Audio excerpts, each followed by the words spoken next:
Ever feel like you're drowning in information? You want to understand something really important, but everything's so dense and complicated. Yeah, you just want the key takeaways, right? Like you need that practical knowledge without having to wade through a ton of theory. Exactly. And that's what we're doing today. We're taking a deep dive into goal setting. But not just any goal setting. We're looking at it through the lens of REBT. That's Rational Emotive Behavior Therapy for anyone just joining us. And we've got some seriously interesting material to work with here. Stuff that really gets into how REBT approaches goal setting. It's not just about checking things off a list, it's about using goals as a way to create real and lasting personal growth. Our mission today is pretty simple. We're pulling out the most practical and powerful ideas from REBT and showing you how to use them. To shape your own goals. We want to help you understand what makes a goal truly effective, not just in terms of achieving it, but also how it impacts your emotions and well-being. To make this deep dive manageable, we're focusing on two main frameworks from the REBT world. First up, we'll look at SMART goals. Most people have probably heard of these, but REBT adds some really interesting twists. Then we'll explore emotional goals. This one might be new for some folks, but it's incredibly valuable for creating the kind of change that really sticks. Ready to get started? Let's do it. So first up, SMART goals. S-M-A-R-T. Right. And just as a refresher for everyone, SMART stands for specific, measurable, achievable, relevant, and time-bound. Okay, but REBT doesn't just take those terms at face value, they go deeper, adding layers of understanding about rational thinking and healthy emotion. Exactly. Take specific, for example. In REBT, it's not enough to just define what you want.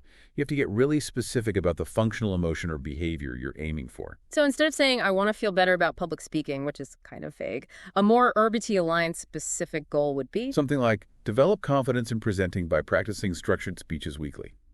That's an example from one of our sources. It's the action, isn't it? It's not just about hoping to feel better. It's about actively doing something that will lead to that feeling. Right. You're shifting the focus from a passive wish to an active plan. Okay, next up is measurable.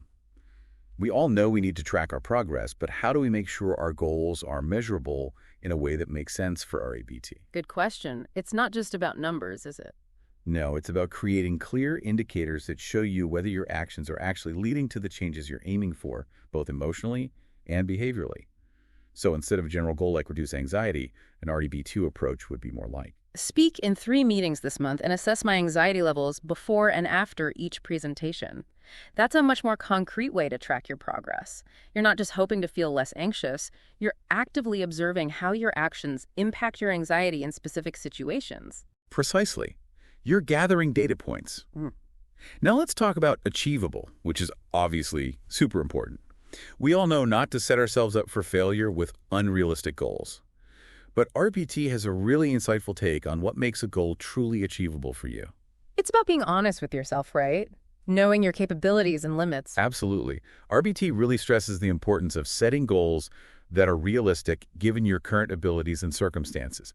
Goals based on irrational demands like I must never make a mistake or I should be perfect at this immediately can be incredibly counterproductive. One of the sources had a great example, aiming to never feel anxious again. It's just not a realistic or helpful goal. Because anxiety is a normal human emotion. It's part of life. So instead of trying to eliminate it completely, maybe a more achievable goal would be something like learn and implement 3 coping strategies for anxiety in social settings.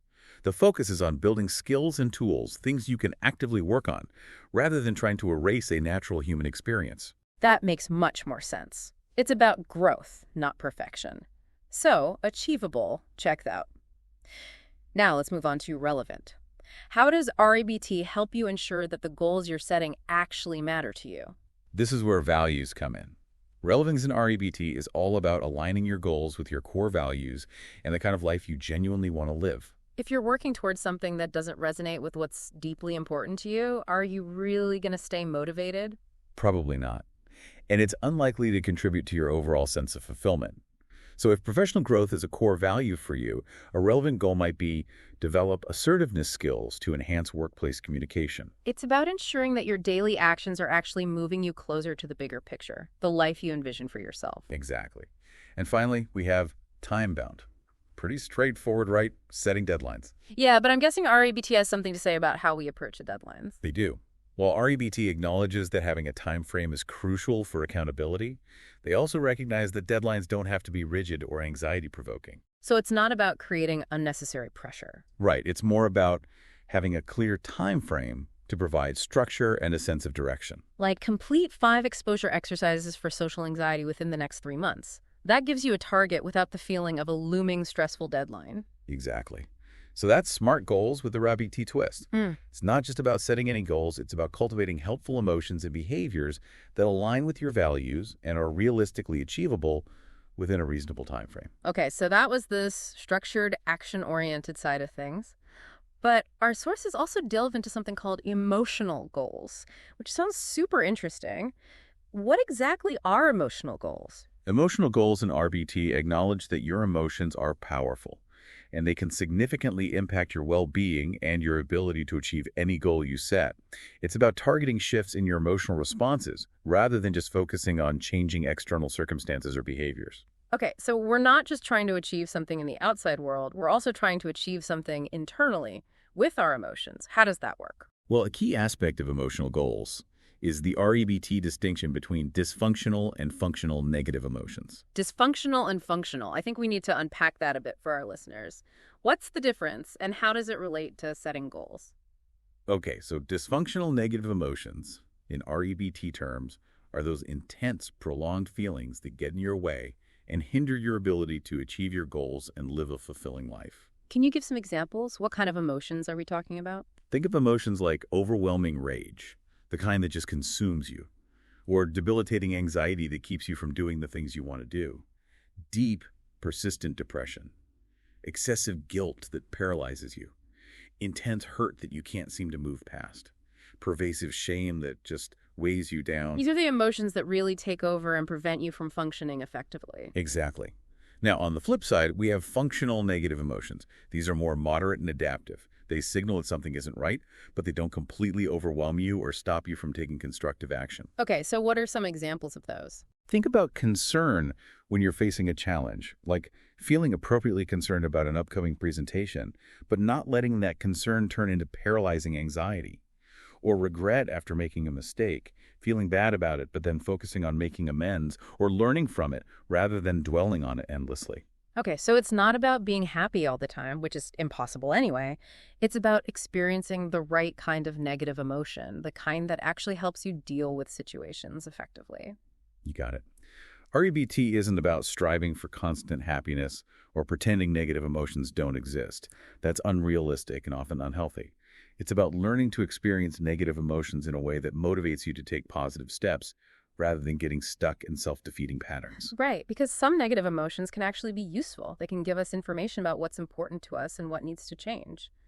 So how do we set emotional goals that help us shift from those unhelpful, dysfunctional emotions to the more manageable, functional ones? Our sources offer some great examples. Let's take anxiety about job interviews, for instance.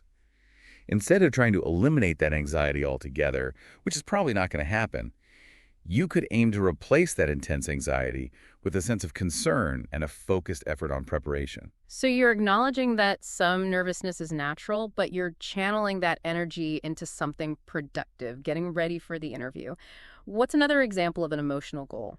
Another really common one is guilt.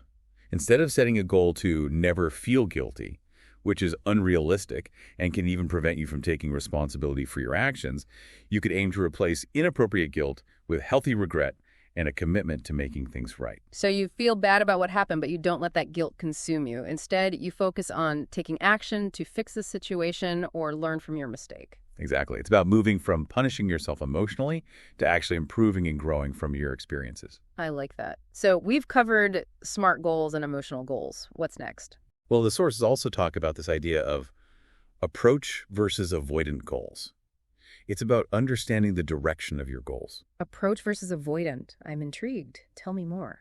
Okay, so approach goals are about actively moving towards something you want, something you desire, something you want to create or experience in your life. Avoidant goals, on the other hand, are all about trying to get away from something unpleasant, something you dislike, something you fear. And guess what? REBT is a big fan of approach goals. Why is that? What makes approach goals so much better? Well, let's go back to the example of dealing with anxiety. An avoidant goal might be, I want to stop feeling anxious.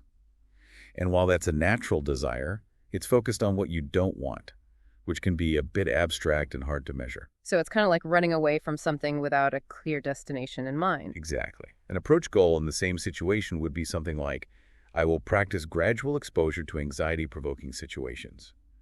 You're actively working towards building your tolerance and confidence. You have a positive direction to move in. I see the difference. With an approach goal, you're focusing on what you will do rather than on what you won't do or what you want to avoid. It's a more proactive and empowering way to approach change. Exactly. And approach goals tend to be more effective because they give you that clear direction and that singular focus on progress. Okay, I'm definitely getting this, and it makes a lot of sense. So what's the last concept we need to cover? The last one is the distinction between live goals and dead man's goals. It's a pretty striking image, isn't it? Definitely grabs your attention. What are dead man's goals? In REBT, a dead man's goal is essentially a goal that implies inaction or the absence of any emotional experience. It's something a dead person could achieve, hence the name. Okay, so what would be some examples of a dead man's goal? Think about statements like, I don't want to feel anything, or I want to stop feeling sad. Those are pretty bleak, but I can see how someone might think that way, especially if they're going through a difficult time. It's understandable, but these kinds of goals are often unrealistic, and they don't encourage healthy engagement with your emotions, which are a natural and important part of life. So what's the alternative? What would be an example of a live goal that REBT would recommend? A live goal promotes a meaningful and healthy engagement with your emotions. It acknowledges that emotions are part of the human experience and focuses on how you can experience them in a constructive way. For example, instead of setting a dead man's goal like, I want to stop feeling sad about my breakup, a live goal would be, I want to experience healthy sadness while actively rebuilding my social life. So you're not trying to suppress the sadness, which is a natural response to loss. You're allowing yourself to feel it while also taking positive steps in other areas of your life. Exactly. Right. And that's a much healthier approach because it allows you to process your emotions while also moving forward. What about the example they gave about anger at coworkers? How would you turn that into a live goal? Instead of saying, I want to never feel anger at my coworkers, which is probably not realistic, you could say, I want to feel appropriate frustration when my needs aren't being met at work, and then assert those needs constructively. So again, it's about acknowledging the emotion, frustration in this case, as a valid response, but then focusing on a healthy and assertive way of dealing with the situation rather than trying to completely eliminate the feeling. You're getting it. Yeah. Live goals encourage you to be an active participant in your emotional life rather than trying to shut down or avoid your feelings. They are about finding a way to live with your emotions in a way that supports your well-being and helps you pursue your values and achieve your goals in a more meaningful way. Wow, we've covered a lot of ground today, but I think it's all starting to come together for me. REBT offers a really powerful framework for setting and achieving goals that are not only effective, but also emotionally intelligent and aligned with our values. I agree. It's not just about reaching the destination, it's about the journey and the person you become along the way. So, to wrap things up, let's quickly recap the key takeaways for our listeners. Sounds good. What are the main points they should remember? Well, first, when you're setting goals, remember the SMART criteria, but with that added emphasis on cultivating functional emotions and behaviors. Right, and remember the difference between dysfunctional and functional negative emotions. Aim for those healthier emotional responses in your goals. Definitely. Also, embrace approach-oriented goals that guide you towards what you want to achieve. And strive for those live goals that encourage a healthy and active engagement with your emotional experiences rather than avoidance. This has been so insightful. It's really given me a lot to think about in terms of my own goals, and I hope our listeners are feeling the same way. Me too. It's really powerful stuff. Before we go, I want to leave our listeners with one final thought. Thinking back on everything we've discussed today, is there a goal you've already set that you might want to re-examine? Maybe you can reframe it to make it more specific, more emotionally intelligent, and more aligned with your deepest values. That's a great challenge. Take some time to reflect on your goals and see how you can apply these REBT principles to create real and lasting change in your life. Thanks for joining us for this deep dive into REBT and goal setting. It's been a pleasure exploring these ideas with you. Likewise, we encourage everyone to keep learning and exploring. There's so much valuable knowledge out there that can help you live a more fulfilling and meaningful life. Until next time. See you then.